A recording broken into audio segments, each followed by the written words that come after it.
आज होती रविवारची सुट्टी, पण म्हटलं चला आता आठवडाभर झालेला पसारा पूर्णपणे आवरून घेऊयात. सुरुवात केली कपाटापासून. आज होती म्हणलं तर त्याला स्वच्छता मोहीम करूयात आणि सगळा पसारा जागच्या जागी आवरून ठेवत.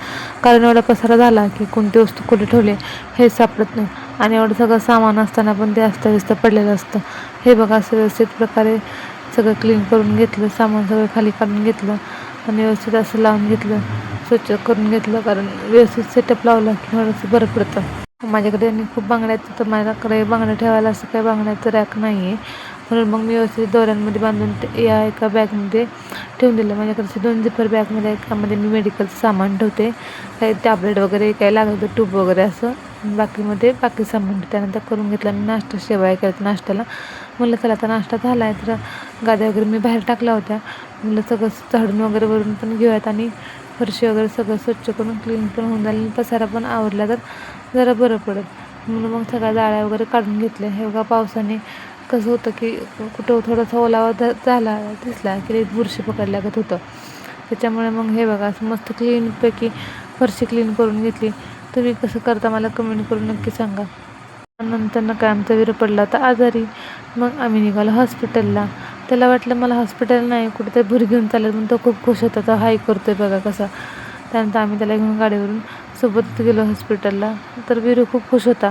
असं वाटत नव्हतं की त्याला बरं वाटत नाही, पण खरं त्याला बरं नव्हतं, कारण त्याचे खूप सारे लूज मोशन झाले होते.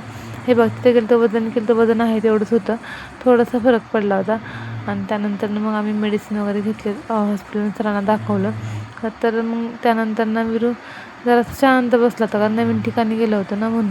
आता पावसाच्या पाण्यामुळं थोडंसं पाण्यामध्ये बदल झाल्यामुळं मुलांना खूप आजारी पडतात आणि त्याला सर्दी पण झाली, त्याच्यामुळं मग काय आम्हाला जावंच लागलं हॉस्पिटलला. येताना बघा कसा पायऱ्या उतरतो एकटा पकडून पप्पासोबत. मग आम्ही आलो घरी, थोडासा आराम केला. तर त्यानंतर म्हणलं चला आता चहा ठेवत, कारण विरूनं काही झोपून पण दिलं नव्हतं, सारखं किरकिर करतं, कारण बरं नसलं की मुलं खूप त्रास देतात. त्यानंतर चहा वगैरे असं मस्तपैकी बनवला, सगळ्यांना दिला. त्यामुळे सगळे चहा आणि काहीतरी थोडासा नाश्ता करून घेतला. मी चहा आणि टोस्ट दिली सगळ्यांना आणि मी पण चहा घेतला. मग माझ्यासोबत आजी पण म्हणलं चल आता मी पण बघ तुझ्यासोबत चहा गेला. मग आम्ही दोघींनी मिळून चहा घेतला आणि त्यानंतर विरू बोलला की चल आपण मम्मा फिरायला जायचं, भूर जायचं, रडायला लागला, म्हणून त्याला घेऊन भूर आले. हे बघा मुलं कधी हातातून बोट धरायला येतात ते कळत नाही. आता 2 वर्षाचा व्हायचं अजून, तोपर्यंत तो असं इतकं सगळं ते कॅप्चर करतो की विचारच नका. त्यानंतर हे बघा असं आम्ही दोघं फिरत होतो आणि त्यानंतर म्हणलं तर आता पार्किंगला खेळत आपल्या थोडंसं, मग पार्किंगला मस्ती केली. घरी आले तर म्हणलं तर त्याला शेच्यामध्ये लावली ती मी धनं म्हणजे कोथिंबीर, पण ती काय उगवली नाही, पाऊस खूप झाल्यामुळे पाणी साचलं होतं त्याच्यामध्ये, मग त्यामुळे सगळं बी कुजून गेलं. त्यानंतर म्हणलं त्याला पालकची भाजी होती, पालक लावून घेत.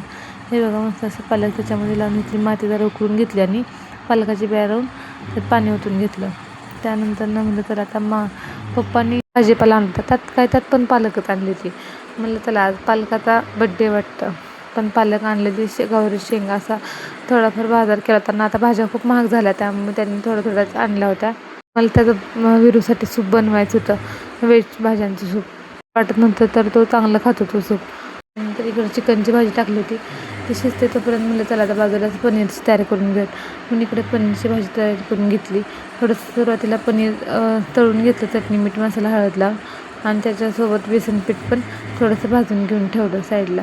त्यानंतर हे बघा इथं मी खडे मसाले टाकले, एक वेगळी मिरची टाकली आणि त्यानंतर कांदा टाकून असं मस्त बारीक केलेला कांदा परतून दिला. लसूण आणि आल्याचा ठेचा टाकला, म्हणजे ते पण चांगलं परतून दिलं. आणि त्यानंतर हे सगळे मसाले टाकले, म्हणजे पनीर मसाला आणि गरम मसाला आणि घरगुती चटणीचा मसाला आहे तो टाकला, मीठ टाकलं चवीनुसार. आणि त्यानं चांगलं परतून दिल्यानंतर त्याच्यामध्ये बेसन पीठ टाकलं. बेसन पीठ टाकल्यानंतर मग त्याच्यामध्ये टोमॅटोची प्युरी करून घेतली आणि ती घातली आणि ती व्यवस्थित परतून दिली. मग थोडंसं पाणी टाकलं, कारण मसाला थोडंसं मला परतायला बरं पडतं. थोडीशी हिरवी मिरची कट करून टाकली आणि अशा प्रकारे झालं पनीर रेडी. चलो बाय बाय. व्हिडिओ आवडल्यास नक्की लाईक करा, शेअर करा. भेटू पुढच्या